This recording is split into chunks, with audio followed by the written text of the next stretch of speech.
Falta aí menos de uma semana para as eleições americanas acontecerem. Dia 3 de novembro é a data que os americanos vão votar para presidente. E no vídeo de hoje eu vou te contar o que você aí tem a ver com isso e como o resultado dessas eleições podem influenciar a sua vida. Então roda essa vinheta aí e vamos que vamos!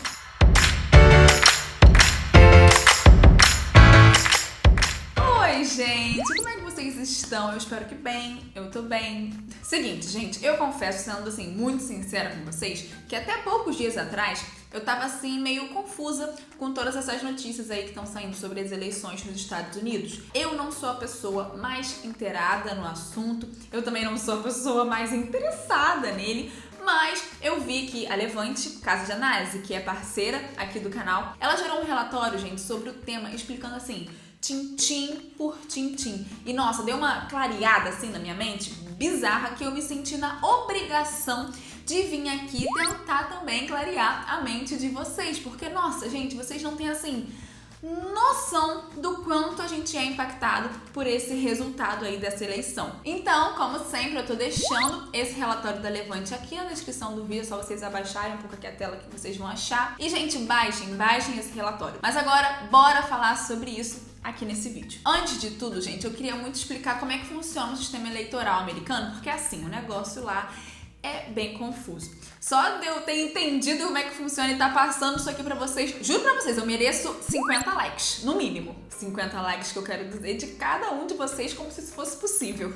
Mas enfim, são 3 palavras que resumem o sistema. Majoritário, no sentido de quem fizer mais ganha. Bipartidário, porque lá, ao contrário daqui, né, não existem esses bilhões de partidos. Lá é só os democratas e os republicanos. E indireto, porque quem decide mesmo, né, são os delegados de cada estado. Pera que eu vou explicar melhor como isso tudo funciona. As eleições lá têm uma fase prévia, né? Essa fase acontece nos estados até mais ou menos ali junho, julho do ano. E aí é nessa fase que os eleitores, a população, né, vota e decide quem de cada partido vai disputar a presidência no mano a mano mais pra frente, em novembro. Então, republicanos votam e escolhem um candidato para representar eles e os democratas idem. Mas, como as eleições são indiretas, como eu comentei, né, são os delegados dos estados que, levando em consideração, obviamente, ou não, né, os votos da população, que escolhem quais candidatos vão de fato estar disputando mais pra frente. Só que a zona, gente, é que cada estado tem as suas regras. São 50 no total. Então, assim, gente, eu nem vou entrar muito, não vou me alongar muito aqui falando sobre isso, porque senão a gente ficaria aqui eternamente. Mas, enfim, atingindo ali um número mínimo de votos dos delegados do país inteiro,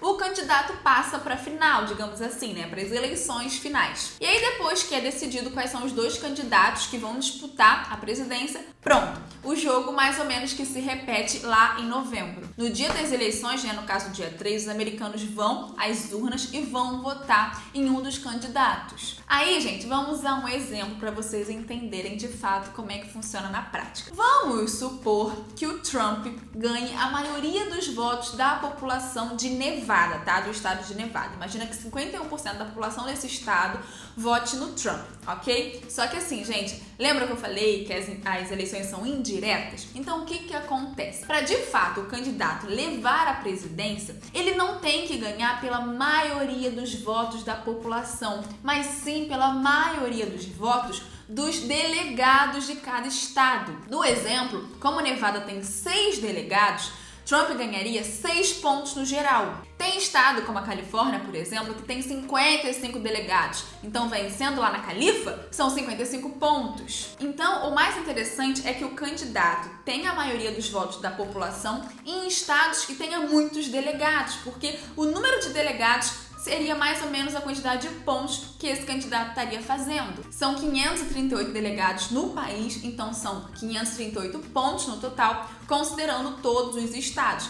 Então, fazendo 270 pontos, o candidato vence as eleições. Só que aí que tá, gente. Os Estados Unidos tem estados, né, que são tradicionalmente republicanos, como o Texas, por exemplo, e também tem estados que são tradicionalmente democratas, como a Califórnia, né? E também tem os swing states, que são os estados que ficam ali em cima do muro. Então, gente, são nesses estados que os candidatos focam a atenção nesses meses aí pré-eleição geral, porque é certo deles perderem, né, em estados que já têm uma tradição partidária, então eles vão correr atrás dos estados que são os tais swing states. Mas enfim, entendendo como isso tudo funciona, olha para esse mapa que eu vou botar aqui na tela, que tem no relatório da Levante. Segundo esse mapa, parece que o Biden, né, tá na frente nessa corrida. E pra quem não sabe, deixa eu explicar pra vocês. O Biden, ele representa os democratas, né? Que se a gente for puxar aqui na nossa realidade, né, ele representa o pessoal da esquerda. O Biden, ele foi vice do presidente Obama, né? E o Trump tá tentando ali, mais 4 anos, representar os republicanos, que seria a nossa direita. E aí, pra ficar mais claro, né, os governos de direita, como o do Trump, o do próprio Bolsonaro aqui no Brasil, né, são governos que são mais conservadores, que apoiam aí o capitalismo, o livre mercado. Isso significa que eles apoiam o desacúmulo de poder no governo, enquanto os governos de esquerda, né, tendem a prezar mais por mais participação do governo na vida das pessoas. Agora, falando do governo do Trump, ele estava indo mega bem, com uma economia forte, ele manteve os Estados Unidos fora de uma recessão, né, como muitos economistas duvidavam, manteve também os níveis baixos aí de desemprego até esbarrar em 2020, ano de pandemia, e não só isso, né? Mas também esse ano desencadeou aí vários protestos antirracistas, né, ao redor do país, que na verdade eu acho que não ficou só nos Estados Unidos, tomou uma proporção global, né? Vocês lembram do Black Lives Matter? Sendo assim, parece que as eleições estão mais propícias pro Joe Biden, o candidato democrata, e não pro Trump. Mas isso tudo é especulativo, né? A gente só vai saber de fato na hora. Mas o ponto que eu queria chegar aqui é como isso impacta o nosso bolso, as nossas vidas aqui no Brasil. Olha só que legal, essa imagem que eu vou botar aqui na tela, que a Levante pôs lá no relatório deles. Eles pararam para analisar cada ponto e indicaram uma tendência positiva ou negativa, levando em consideração quem ganhasse as eleições. Começando pelas bolsas americanas, alerta aí para quem tem ações estrangeiras, para quem quer investir lá fora. Com o Trump ganhando, ele pretende continuar cortando aí vários impostos,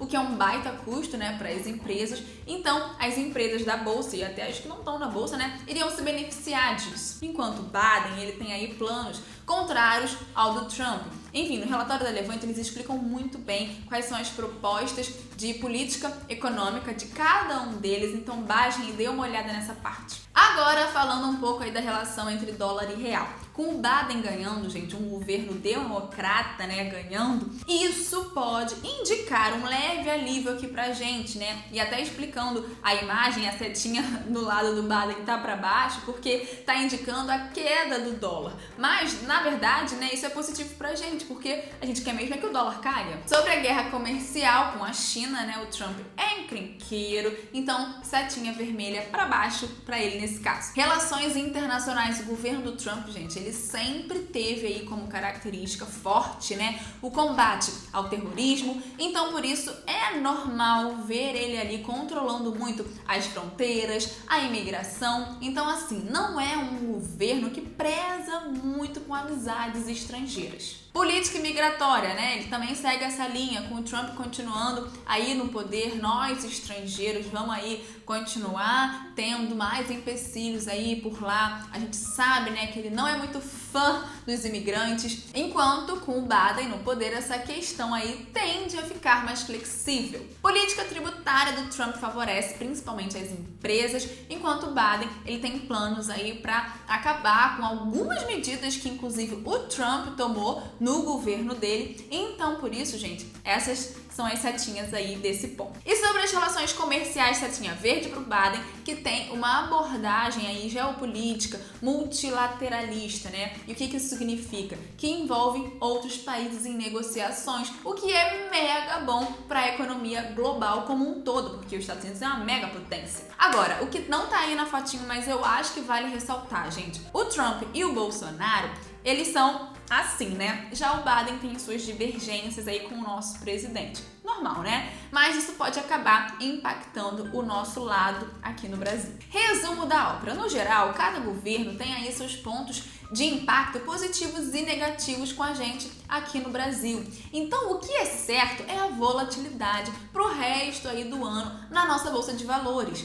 E aí, gente, eu tive uma amiga que estava me perguntando essa semana, a gente estava conversando sobre as eleições nos Estados Unidos, aí ela falou assim: então eu acho que eu vou deixar para começar a investir em bolsa só no ano que vem. Mas, gente, isso não faz sentido. Eu expliquei pra ela que sempre vão haver motivos que façam a nossa bolsa mexer. Uns motivos maiores, né? Outros menores, mas a bolsa é isso. Quando a gente investe pro longo prazo, isso passa a ser somente um episódiozinho na nossa vida como investidor. Então não existe essa de esperar para investir, esperar esse episódio passar para investir, porque quando você às vezes pretender começar lá na frente, vai ter outro episódio que de qualquer forma vai causar uma volatilidade na bolsa. Então assim, gente, comecem. E se você já começou, se você já tem ativos em bolsa, se você já tem ações aí na sua carteira, fica tranquilo, é provável que vai rolar uma volatilidade por agora, principalmente depois que a gente vê, né, quem de fato vai ser eleito, mas como eu falei, é um episódio. Mas agora eu quero deixar uma pergunta aqui no ar, na verdade, não no ar, eu quero que vocês me respondam aqui nos comentários.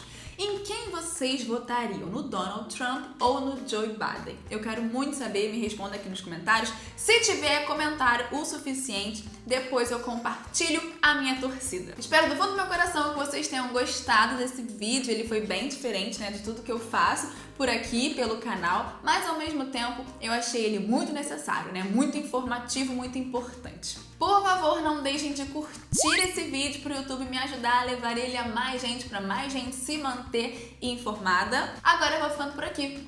Um beijo bem rico em cada um de vocês. Até a próxima. Tchau!